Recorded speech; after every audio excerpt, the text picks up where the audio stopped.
This is number seven podcast. Number 7 podcast. Hey everyone, welcome back to the number 7 podcast channel. Today we're going to be looking at this really cool book by Bill Bryson called A Short History of Yearly Everything. And right off the bat, Bryson throws out this like mind-blowing idea about how improbable life really is. Think about it. We're made of trillions and trillions of atoms, right? The same stuff that makes up stars and planets and everything. But these atoms, they aren't exactly like sentient beings planning to create life or anything. They just kind of exist. And they follow these, laws of physics.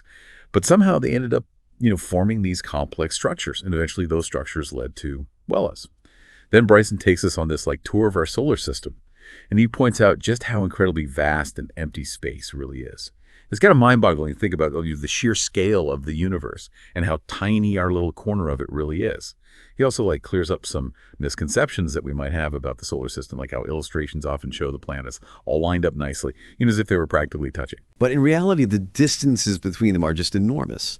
And of course, we've got the story of Pluto. It got demoted from planet status back in 2006. And the discovery of its moon, Charon, kind of led to this reevaluation of what actually makes a planet a planet. And Pluto, it turns out, didn't quite fit the bill. So science is always evolving and changing. Even our understanding of what a planet is can change. Now let's rewind all the way back to the beginning of, everything. The Big Bang. Bryson talks about this amazing discovery of cosmic background radiation. And it was actually a complete accident. These two scientists, Arno Penzias and Robert Wilson, they were picking up this strange hiss in their radio antenna. And it turns out it was leftover energy from the Big Bang. Talk about a huge scientific breakthrough, right? He also delves into this wild concept called the inflationary period. And this is the idea that in the first fraction of a second after the Big Bang, the universe went from being incredibly tiny to unbelievably huge. Yeah. It's kind of a tough one to wrap your head around.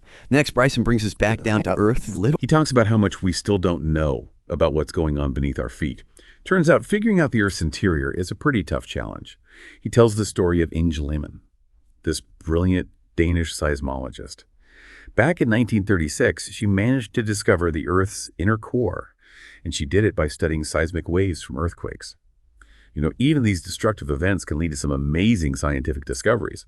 Bryson also mentions this project called Mohole. It was this attempt to drill all the way through the Earth's crust to reach the mantle. They wanted to get a direct sample, but it turned out to be way more complicated than they thought. Then we get introduced to these two really important figures in the world of geology, James Hutton and Charles Lyell. These guys were pioneers in understanding that the Earth is actually really, really old. They realized that the planet has been shaped over millions of years by these slow ongoing processes. Now, Hutton's writing was pretty tough to understand, but luckily Charles Lyell came along and explained everything in a way that people could grasp. His book, Principles of Geology, was hugely influential, and it really helped to spread the idea of an ancient Earth. Lyell also came up with this system for classifying Earth's history using geological epochs, like the Pleistocene and the Pliocene. It's like creating chapters in the Earth's long story. Now hold on tight, because Bryson's going to take us into the realm of things that can potentially wipe us out. He talks about asteroids and comets, and how close calls are more common than we might realize. There's this incredible story about the Shoemaker-Levy 9 comet, which slammed into Jupiter back in 1994. And watching this event unfold was kind of a wake-up call for everyone, because it showed us just how destructive these impacts can be. And Bryson doesn't sugarcoat things. He lays out what a large asteroid impact on Earth would look like. Earthquakes, tsunamis, fires, and long-term climate change. It makes you realize just how vulnerable our planet really is. From there, Bryson takes us up into the atmosphere, that thin layer of air that we depend on for well-breathing. It's kind of crazy to think how this fragile layer is all that stands between us and the harshness of space. He explains how the atmosphere works, how thunderstorms and lightning happen, and even how the Earth's rotation affects weather patterns. Ever heard of the Coriolis effect? That's the reason why hurricanes spin in different directions in the northern and southern hemispheres. He even talks about clouds, those fluffy things we see floating around in the sky. Did you know that the expression, to be on cloud nine, actually comes from a specific type of cloud, the cumulonimbus cloud? They're the ones that bring thunderstorms. Who knew clouds could be so fascinating? Next up, Bryson dives into the world of water. It's something we often take for granted, but it's absolutely essential for life. He talks about water's unique properties, like how it expands when it freezes. That might seem like a small thing, but it's actually crucial for life on Earth. If ice sank instead of floating, our oceans would freeze solid, and we wouldn't be here. He also talks about the immense pressure in the deep ocean. We often hear that a human would be instantly crushed at those depths, but that's not entirely true. The real danger comes from the gases inside our bodies, especially in our lungs. If we ascend too quickly from deep water, those gases can expand and cause decompression sickness, also known as the bends. Bryson shares the story of JPS Haldane, this scientist who experimented on himself to understand how gases affect the human body. Talk about dedication to science. Now let's zoom in on the microscopic world. Bryson takes us into the realm of cells and molecules where life gets incredibly complex. He focuses on the relationship between proteins and DNA, these two key players in the game of life. Proteins are these chains of amino acids that carry out all sorts of vital functions in our bodies. They help us digest food, fight off infections, and even think. But the instructions for building these proteins are stored in our DNA. It's this incredible partnership that makes life possible. Bryson throws out this really thought-provoking question. How could these complex molecules, proteins, and DNA have possibly arisen simultaneously? It's a mystery that scientists are still grappling with. Now we're going even deeper into the microscopic world. Bryson points out that most of life on Earth is actually single-celled and largely unknown. We're talking about the vast diversity of bacteria, archaea, and all these other tiny organisms that we rarely think about. He talks about how difficult it is to classify these microbes and how scientists are still kind of figuring out the tree of life. It's not as simple as we once thought. Turns out there are three main domains of life: bacteria, archaea, and eukaryotes. That's us. Knowledge. He also emphasizes how important bacteria are, both the good and the bad. We often think of bacteria as causing disease, but many are actually essential for our health. They help us digest food, produce vitamins, and even fight off harmful microbes. Of course, they're also the bad guys, the ones that can make us sick. And with the rise of antibiotic resistance, it's becoming even more challenging to fight bacterial infections. So there you have it. A glimpse into the fascinating world of a short history of nearly everything. And next episode, we'll explore even more insights from Bill Bryson's book, so stay tuned. But before we go, don't forget to hit that like button and subscribe to our channel for more deep dives into the world of science, history, and culture. And if there's a book you'd love to hear us summarize, let us know in the comments below. We're always looking for new adventures in knowledge. Also, welcome back to the number 7 podcast. We're going to keep going with our look at Bill Bryson's A Short History of Nearly Everything. And this time, we're focusing on just the incredible story of human evolution. So in chapter 16, Bryson, he dives into this pivotal moment in our history where about 1.5 million years ago, some clever ancestor of ours figured out how to use one stone to shape another. It was pretty simple, right? But this was like a total game changer. The result was the hand axe, this teardrop-shaped tool that became essential for our early ancestors. And these things were everywhere. Bryson even jokes that in some parts of Africa, you can barely walk without tripping over one. But here's a strange thing. While these hand axes were super common in Africa, Europe, and parts of Asia, they're almost never found in the Far East. Mm-hmm. And this is a mystery that's puzzled anthropologists for a long time. What were our relatives over there doing if they weren't using hand axes? Then Bryson tackles a question that has fascinated scientists for centuries. Where did modern humans come from? Did we all evolve from a single population in Africa, or did different groups evolve in different parts of the world? He talks about the out-of-Africa theory, which suggests that modern humans originated in Africa and then migrated to other continents. And there's a lot of genetic evidence to support this idea. But as always, it's not quite that simple. Bryson also points out that interpreting genetic data can be tricky. There's still a lot we don't know about the finer details of human evolution. It's a reminder that science is always evolving and new discoveries can change our understanding of the past. All right, so now let's shift gears a little bit and think about one of the biggest questions out there. Are we alone in the universe? So Bryson dives into the possibility of extraterrestrial life. He talks about the Drake equation, which is this attempt to estimate the number of intelligent civilizations in our galaxy.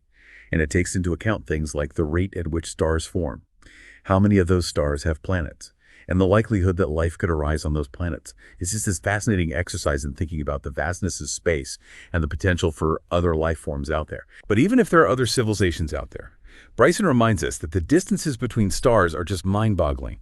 Even with advanced technology, it would be incredibly difficult to travel between stars. It's a humbling reminder of just how big the universe is and how isolated we might be. All right, so let's get back down to Earth for a second and talk about the stuff that makes up everything around us, atoms. Bryson explores these tiny, building blocks of matter. And he takes us back to the ancient Greeks, who first came up with the idea of atoms. Of course, their understanding was pretty basic compared to what we know today. But over centuries, scientists have peeled back the layers of the atom, revealing its complex structure. And it's amazing to think that everything we see and touch is made up of these tiny particles, all interacting according to the laws of physics. Bryson then moves on to the forces that govern the interactions of atoms: gravity, electromagnetism, and the strong and weak nuclear forces. These forces shape everything from the formation of stars and planets to the behavior of molecules and cells. So Bryson continues his exploration of the atomic world. And he introduces us to the pioneers of atomic theory. You know, the scientists who figured out how these tiny particles work. He talks about John Dalton, who proposed that each element is made up of unique atoms. And then there's Ernest Rutherford, who discovered that atoms have a tiny nucleus at their center. These discoveries were revolutionary, and they changed our understanding of matter forever. But of course, the story of the atom has a darker side. Bryson also touches on the development of nuclear weapons and the dangers of radiation. It's a stark reminder that scientific discoveries can be used for both good and bad. Okay, so next up, light. Bryson explores the fascinating world of electromagnetism. And it turns out electricity and magnetism are two sides of the same coin, and their interactions produce all sorts of cool stuff like light, radio waves, and X-rays. Bryson takes us on this whirlwind tour of the history of light, from the work of James Clerk Maxwell, who figured out that light is an electromagnetic wave, to the discovery of the entire electromagnetic spectrum. It's amazing how scientists have unlocked the secrets of one of the most fundamental forces in nature. And then there are the practical applications. You know, we wouldn't have electric power or radio or television or the internet without our understanding of electromagnetism. All right, so buckle up, because we're about to enter the realm of modern physics. Bryson introduces us to the mind-bending world of quantum mechanics. And this is where things get really weird. Quantum mechanics deals with the universe at its smallest scales. And the rules are completely different from what we experience in our everyday lives. Particles can be in multiple places at once. And the act of observing something can actually change its behavior. It's enough to make your head spin. But as bizarre as quantum mechanics is, it's also incredibly important. It's the foundation for understanding everything, from the behavior of atoms to the origin of the universe. So Bryson takes us back to the cosmos. He tells the story of Edwin Hubble, the astronomer who discovered that the universe is expanding. And this discovery was a total game changer. It meant that the universe wasn't static and unchanging, but had a beginning, the Big Bang. He talks about the evidence for the Big Bang, like the cosmic microwave background radiation, which is this faint afterglow of the Big Bang that we can still detect today. It's amazing how scientists have been able to piece together the history of the universe, from the earliest moments to the present day. But there are still mysteries out there. Bryson also delves into the strange world of dark matter and dark energy. These are things that we can't see directly, but we know they exist because of their gravitational effects. It turns out that most of the universe is made up of this stuff that we barely understand. All right, so Bryson brings us back down to Earth, but this time we're looking at the planet from a whole new perspective. He dives into the fascinating world of plate tectonics. And it turns out that the Earth's crust isn't one solid piece. It's broken up into these massive plates that are constantly moving and colliding. And this movement is what causes earthquakes and volcanoes, and the formation of mountains and ocean basins.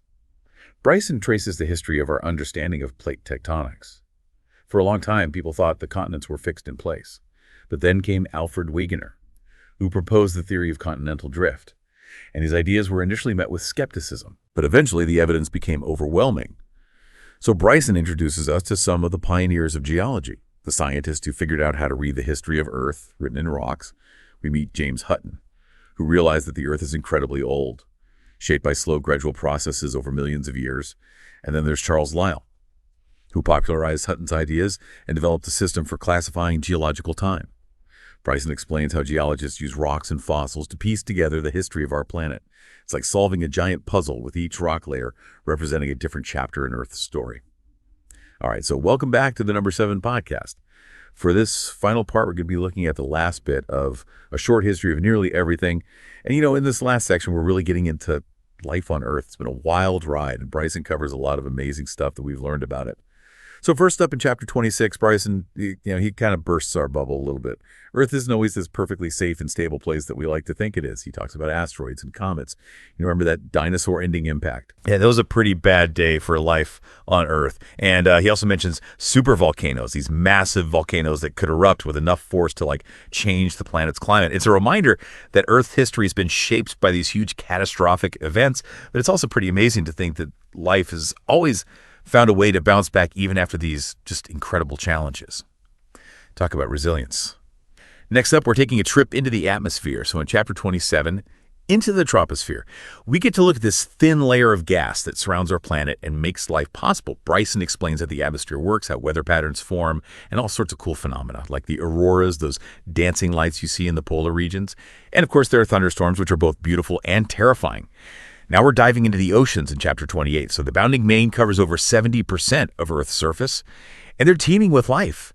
Bryson takes us on this tour of this underwater world from tiny plankton to giant whales, and it's a reminder of just how diverse and incredible life on Earth really is. But he also talks about the challenges facing our oceans, like pollution, overfishing, and climate change. It's a wake-up call that we need to protect these vital ecosystems. So in chapter 29, Bryson gets into the nitty-gritty of biology. He explores the basic processes that make life possible, like how cells work and how they come together to form complex organisms. He also talks about DNA and proteins and the molecules that are essentially the blueprints and building blocks of life. And it's mind-boggling to think about how these tiny structures can create such complexity and diversity. And then Bryson reminds us that we share the planet with this whole world of organisms that we can't even see the microbes. We're talking bacteria, archaeoviruses, all these tiny things that are everywhere. And they play a huge role in shaping our planet. They break down organic matter, cycle nutrients, and even influence our own health. It's a reminder that the smallest things can have the biggest impact. Next up, we're celebrating the sheer variety of life on Earth. In chapter 31, the richness of being. Scientists have identified millions of species, and they're still discovering new ones all the time. Bryson talks about the challenges of classifying all these different forms of life and the threats they face, like habitat loss and climate change. It's a reminder that we need to protect this incredible diversity of life on our planet. All right, so in chapter 32, we're zooming back in on the fundamental units of life, cells. Bryson talks about the history of how cells were discovered and the incredible complexity of what goes on inside them. There's a whole world happening at the microscopic level that we rarely think about. Now we're getting into one of the most important scientific theories of all time, evolution by natural selection. So in chapter 33, Darwin's singular notion, Bryson tells the story of Charles Darwin and how he came up with this groundbreaking idea. He explains how Darwin's observations of the natural world led him to the conclusion that species change over time, adapting to their environments. And the mechanism for this change is natural selection. The idea that individuals with traits that make them better suited to their environment are more likely to survive and reproduce, passing those traits on to their offspring. It's a powerful idea that explains the incredible diversity of life on Earth. Next up, we're traveling back in time to explore the history of Earth's climate. In chapter 34, the ice time, Bryson talks about ice ages, these periods of global cooling that have shaped our planet for millions of years. He explains how changes in Earth's orbit and other factors can trigger these ice ages and how they've left their mark on the landscapes and ecosystems we see today. It's a reminder that Earth's climate is dynamic and has undergone some pretty dramatic shifts in the past. And finally, we've reached the end of our journey. With chapter 35, The Upright Ape, Bryson focuses on the evolution of humans, our own species. He explores the fossil record and the genetic evidence that tells the story of our origins. We learn about our hominid ancestors, the different species that came before us, and the unique characteristics that make us human. It's a fascinating story of where we came from and how we got to be the way we are. And that wraps up our exploration of A Short History of Nearly Everything by Bill Bryson. It's an incredible book that covers a vast amount of scientific knowledge, and Bryson manages to do it in a way that's both informative and entertaining. If you're at all curious about the world around us, I highly recommend checking it out. Thanks for joining us on this journey through nearly everything. If you enjoyed it, don't forget to hit that like button and subscribe to our channel for more fascinating explorations. And if there's another book you'd love to hear us summarize, let us know in the comments below. We're always looking for new adventures and knowledge.